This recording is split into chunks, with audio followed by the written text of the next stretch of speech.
Aqui é aquele conceito clássico, né, da questão da detecção e correção de erros. Você tem aqui um canal de comunicação aqui embaixo, que ele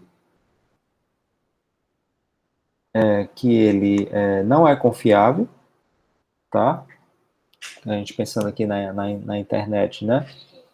É justamente um canal que não oferece uma garantia, né, de confiabilidade, então você tem que implementar nos protocolos que você utiliza, você tem que implementar esses mecanismos de recuperação de erro, né? Então, aqui o exemplo clássico é você ter um datagrama junto aqui de um cabeçalho, isso forma aqui um seu conjunto de dados aqui, e você calcula, né, esse EDC aqui é como se fosse uma função, onde você a entrada dessa função são os seus bits de dados, e ele calcula uma saída dessa função. Essa saída são alguns bits, que a gente chama de bits de redundância, que vão ser postos, localizados dentro desse espaço aqui, desse pacote, desse quadro. Então, o teu quadro, ele é formado pelos bits da mensagem, que veio de cima, né? E os bits de redundância que você calculou justamente para te ajudar na questão da detecção e correção. Então, você transmite tudo isso, né? E chega lá do outro lado, um pacote, né? Que pode ou não ter bits invertidos, né? Por isso que é chamado aqui de D' e de EDC', tá? E aí, quando você recebe isso, né, você tem um protocolo aqui de detecção e correção de erros, né, um algoritmo aqui, que vai fazer umas contas em cima do D', tá? Para poder calcular um novo EDC, ou seja, ele sabe qual foi a função que foi utilizada aqui do outro lado, né? Ele reproduz essa mesma função aqui no receptor, né? E ele compara o resultado dessa conta que eu acabei de fazer com o que ele recebeu, certo? Então, se a comparação for igual, né, se der igual, quer dizer que não aconteceu nenhum erro, não houve nenhuma inversão de bits.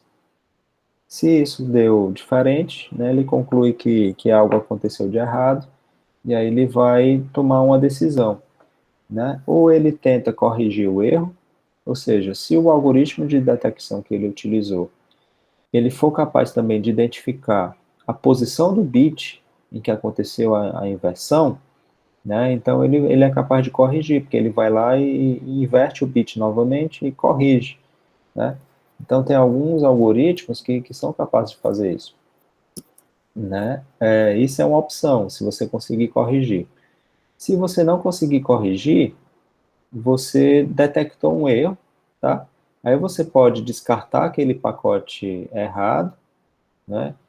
E pedir uma retransmissão, né? Então, a questão do reconhecimento, da detecção e pedido de retransmissão é feito através de uma mensagem de reconhecimento, né? Uma mensagem de ACK que o receptor ele manda de volta para o transmissor, tá?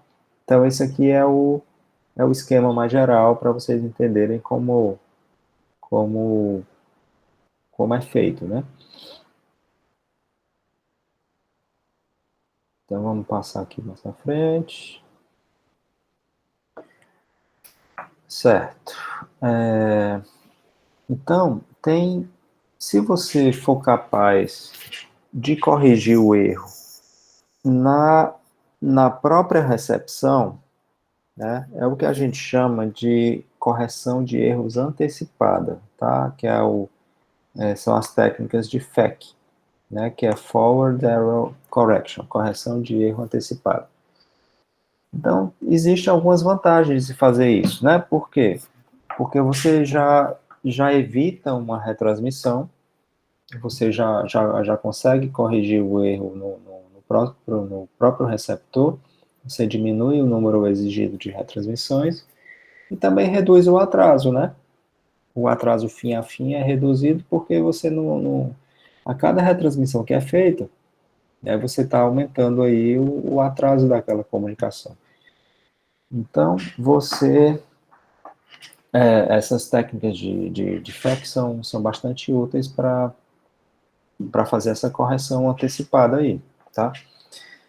Então, falando aqui das técnicas de detecção e correção, nós temos 3 tipos mais básicos, assim, tá? Uma é a verificação de paridade, né? Geralmente é um conjunto de bits que você usa para paridade, mas na maior parte dos casos é somente um bit de paridade. Tem a soma de verificação, que é o checksum, que eu falei para vocês, tá? E tem o CRC, né, que é a verificação de redundância cíclica. A gente já viu isso aqui na disciplina passada de transmissão de dados, mas eu vou fazer um resumozinho rápido aqui para vocês se lembrarem, tá? A verificação de paridade, né, pensando aqui no caso mais simples, que é a paridade de um bit só, você tem aqui um conjunto de dados, tá, que você quer calcular um bit de paridade, que seria aquele bit de redundância, para ajudar o receptor a detectar se aconteceu algum erro ou não. Então, o bit de paridade é um bit extra, que você introduz na tua mensagem. Então, veja aqui que no quadro, eu tive que colocar aqui um plusinho a mais para guardar esse bit de paridade. E aí você tem que definir primeiro qual é o tipo, se você vai utilizar a paridade par ou ímpar. Tá? Se for utilizar a paridade par, na hora de você transmitir, né, você conta quantos bits 1 você tem na tua mensagem, né, e vê. Se der um número par, então o bit de paridade par aqui você coloca 0. Se der um número ímpar, de uns aqui, o bit de paridade aqui vai ser 1. Tá? Por quê? Porque se você está usando a paridade par, você quer que no total, considerando os bits da tua mensagem mais o bit de paridades, a soma de uns dê um número par. Né? Se você estiver utilizando a paridade ímpar, é o contrário. O número de uns tem que dar ímpar. E aí, quando você transmite isso e o receptor recebe essa mensagem, ele vai contar o número de uns. Se ele estiver esperando o número de uns par, porque a paridade é par, né? Caso chegue o número de uns ímpar, ele viu que teve um problema, né? Ou um número ímpar de bits foi invertido, né? Se um bit for invertido, ele muda a contagem de par para ímpar, né? Ou então, se 3 forem invertidos, ou se 5 forem invertidos, ele detecta essa mudança. Mas vejam que isso não é infalível, porque se eu tiver a inversão de um número par de bits, né, de 2, 4, 6 bits, a modalidade da paridade não muda, né? No início estava um número par de bits, né, na minha transmissão, e na minha recepção também chegou um número par, né, se caso 2 bits forem invertidos, por exemplo. Então, ele não consegue detectar. Então, o bit de paridade simples, ele consegue detectar casos bem simples de erros. Ele é muito ruim para detectar erros em rajada. Né? Erros em rajada é quando você tem... Não são bits isolados, que são, inverti um aqui e outro acolá, né? O erro em rajada, você tem um evento que atrapalhou a tua comunicação e inverteu vários bits ali, um atrás do outro, durante um milissegundo ou alguns milissegundos, tá? E aí, essa técnica, ela é bastante básica, ela é fácil de implementar, mas ela é muito falível, né? E aí tem a verificação de paridade bidimensional, que é uma extensão daquela outra, né, que agora você não tem somente um bit só de paridade, você tem um conjunto aqui de n bits, porque você calcula as paridades nas linhas e nas colunas, tá? Então, em vez de ter somente um vetor de bits, tá? A tua mensagem, agora você organiza ela como se fosse uma matriz de bits, tá? Uma matriz aqui bidimensional, né? Com linhas e colunas, você organiza isso, todos os dados que você quer transmitir naquele pacote em forma de matriz, e aí você calcula, daquela mesma forma que eu mostrei antes ali, você calcula os bits de paridade das colunas, certo? E das linhas. Então, esse bit de paridade aqui é referente a essa linha aqui, tá? Esse bit de paridade é referente a essa coluna aqui. No final, você pode até calcular um bit de paridade total aqui, que seria o bit de paridade para essa linha aqui dos totais e essa coluna aqui dos totais. Então, você tem um conjunto aqui de bits de paridade que você vai colocar lá no campo do teu quadro, tá? E fazendo dessa forma, você fazendo o cruzamento, né, das paridades na linha e na coluna, você é capaz de identificar o local onde aconteceu o erro, né, o local dentro da matriz de bits. Porque se você detectou que tua checagem de paridade falhou nessa coluna e nessa linha, certo? Você cruza a linha com a coluna e identifica a posição do teu erro. Então, esse esquema de paridade bidimensional, além de detectar erros, ele é capaz de corrigir erros simples de bits, né? Que aconteceram, erros isolados que aconteceram dentro da tua matriz de dados aí, ele consegue identificar o local desse erro, e aí ele vai lá e corrige. Então, ele é um esquema de correção de erros, mas um pouquinho, é simples ainda, é básico, mas ele já faz mais do que o bit de paridade simples, né? E aí a gente vai aqui para a soma de verificação, checksum, né? Como eu falei para vocês, o checksum é uma conta de ou exclusivo que é feito, tá? Ele é utilizado tanto no TCP, ou DP, como no IP. Então você separa a sua mensagem em um número inteiro de bits, por exemplo, 16 bits ou 32 bits. Então você vai pegando a tua cadeia de bits que você quer transmitir e separa ela em palavras de 16 bits, por exemplo. E aí você faz uma soma de ou exclusivo de um conjunto de palavras que você precisa transmitir. E o resultado dessa soma, você calcula o complemento 1, tá? Que é unicamente inverter. O que é 0 vira 1, o que é 1 vira 0. E aí, você transmite, você coloca no campo de checksum justamente esse complemento 1 aqui, tá? Porque no receptor, quando o receptor receber esses dados, ele vai calcular essa soma de novo, né, que vai obter esses dados aqui, e ao somar com o campo do checksum, é para dar tudo 1, porque é justamente um complemento aqui, né? Como se fosse invertido. Então, é bastante simples para o receptor detectar um erro, né? Ele simplesmente refaz a soma, né? Pega esse resultado da soma, soma isso com o valor de checksum que ele recebeu e vê o resultado. Se der tudo 1, é que está tudo ok.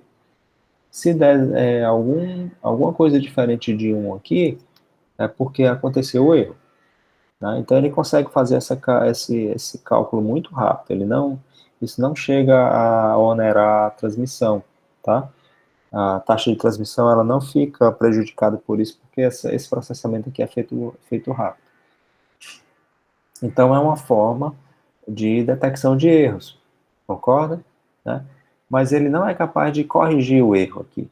Porque como ele faz essa soma, né, depois ele perde o poder, assim, de identificar em que ponto tem que acontecer alguma inversão de bit aqui, tá? Então ele tem uma finalidade exclusiva mesmo para detecção de erros. E a partir dessa detecção ele decide se algo chegou errado, ele decide se ele descarta, né? Ou se ele pede uma retransmissão, ok? Ok, vamos para frente, isso aí eu já comentei. Então, falando do CRC, CRC é o terceiro tipo, ali, a modalidade de detecção e correção de erros, a gente já viu isso lá na disciplina de transmissão. Ele utiliza uma, uma estratégia diferente para detectar e corrigir, tá? Eles usam o que a gente chama de códigos polinomiais. Tá? Você tem lá uma, uma cadeia de bits que você quer transmitir, e você faz uma transformação dessa cadeia de bits para uma notação diferente na forma de polinômios. Tá? Então, cada bit ele vai ser considerado como se fosse um coeficiente de um polinômio. Tá? O polinômio ele tem lá as potências daquele polinômio, então isso vai depender do, do, do número de bits que você está considerando no CRC. Então, o número de bits da tua mensagem ele vai ter uma relação com o grau desse polinômio. Tá? Os bits propriamente ditos, eles vão ser os coeficientes desse polinômio. Então, quando o bit é 1, aquele coeficiente do polinômio ele permanece. Se o bit é 0, ele não aparece no polinômio. E aí você tem um acordo entre transmissor e receptor de qual polinômio gerador você vai utilizar naquele CRC. Tá? Então, existe uma sequência de bits que é, na verdade, visualizada como um polinômio, né, que chama de polinômio gerador. E aí, você tem a sua mensagem a ser transmitida, tá? Que a gente está chamando aqui de D, né, com tamanho D bits. E você vai fazer uns cálculos, né, de divisão, utilizando tanto a tua mensagem como a do polinômio gerador, né, para calcular um conjunto de bits de redundância, e você vai colocar aqui nesse campo aqui do teu quadro. E esses bits de CRC aqui, eles têm um tamanho, tá? Um tamanho de R aqui. E aí você faz o seguinte, você faz no transmissor, você calcula uma divisão de polinômios, e o resto dessa divisão, tá? Você, eu acho que é o resto. O resto dessa divisão você guarda aqui nesses bits de CRC. E aí, quando você transmite tudo isso lá no receptor, ele vai receber tanto o D como o R, tá? E aí ele pega essa mensagem toda transmitida, né? Divide novamente pelo polinômio gerador, que eu falei para vocês é acordado entre as duas partes, né? E olha para o resto, né? Se o resto for zero, quer dizer que a transmissão ocorreu ok, tá? Se o resto for diferente de zero, né, ele reporta um erro. Tá? Porque o resto aqui do CRC, lá no início, ele foi calculado de uma forma que o resultado final seja divisível pelo polinômio gerador, sem ter o resto. Tá? Então, quando ele identifica que aconteceu um resto, é porque aconteceu um erro. Tá? E aí o CRC, ele é um esquema de detecção bastante poderoso. Tá? Ele detecta diferentes tipos de erros. Então, quanto maior foi o polinômio gerador, ou seja, quanto maior o grau do polinômio gerador, que acaba influenciando no número de bits de redundância que você coloca aqui, ele vai aumentando o poder de detecção dele.